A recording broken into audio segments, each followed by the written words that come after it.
की दूसरी वेव और दूसरी वेव से हम भारतवासियों की लड़ाई जारी है।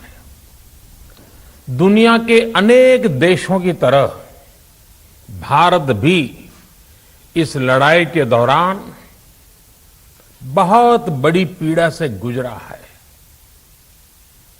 हम में से कई लोगों ने अपने परिजनों को, अपने परिचितों को खोया है। ऐसे सभी परिवारों के साथ मेरी पूरी संवेदनाएं हैं। साथियों, बीते 100 वर्षों में आई ये सबसे बड़ी महामारी है, त्रासदी है।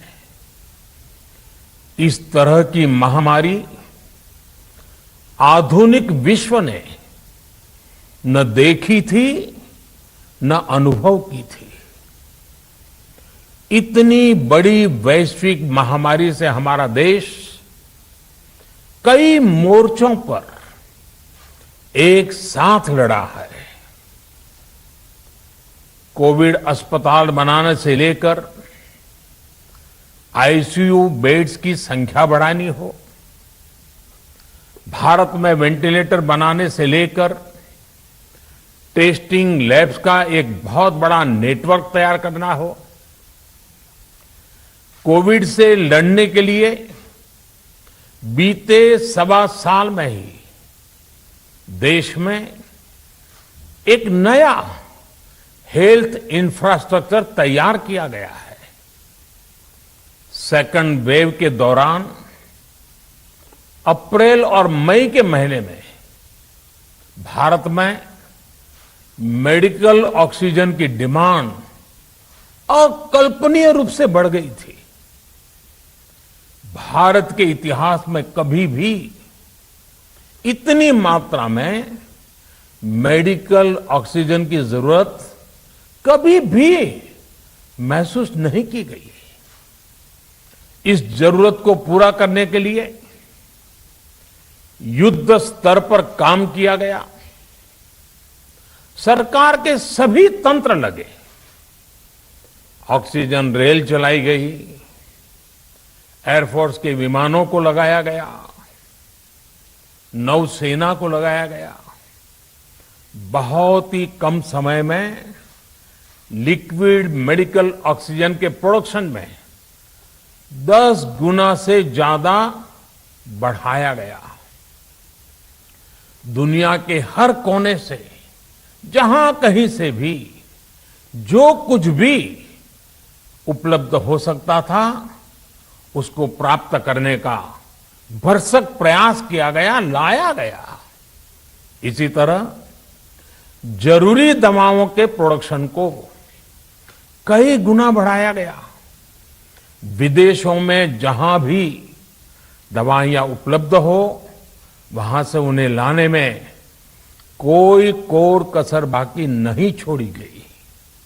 साथियों, कोरोना जैसे अदृश्य और रूप बदलने वाले दुश्मन के खिलाफ लड़ाई में सबसे प्रभावी हथियार कोविड प्रोटोकॉल है।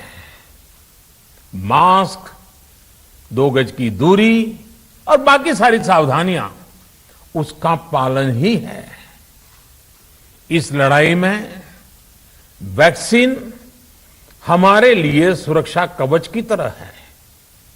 आज पूरे विश्व में वैक्सीन के लिए जो मांग है उसकी तुलना में उत्पादन करने वाले देश और वैक्सीन बनाने वाली कंपनियां बहुत कम है, इन्हीं गिनी हैं। कल्पना करिए कि अभी हमारे पास भारत में बनी वैक्सीन नहीं होती तो आज भारत जैसे विशाल देश में क्या होता। आप पिछले 50-60 साल का इतिहास देखेंगे तो पता चलेगा कि भारत को विदेशों से वैक्सीन प्राप्त करने में दशकों लग जाते थे। विदेशों में वैक्सीन का काम पूरा हो जाता था, तब भी हमारे देश में वैक्सीनेशन का काम शुरू भी नहीं हो पाता था।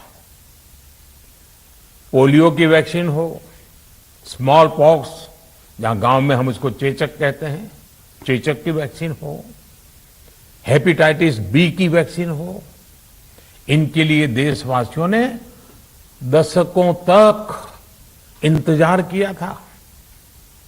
जब 2014 में देशवासियों ने हमें सेवा का अवसर दिया, तो भारत में वैक्सीनेशन का कवरेज 2014 में भारत में वैक्सीनेशन का कवरेज सिर्फ 60% के आसपास था, 60% के आसपास था।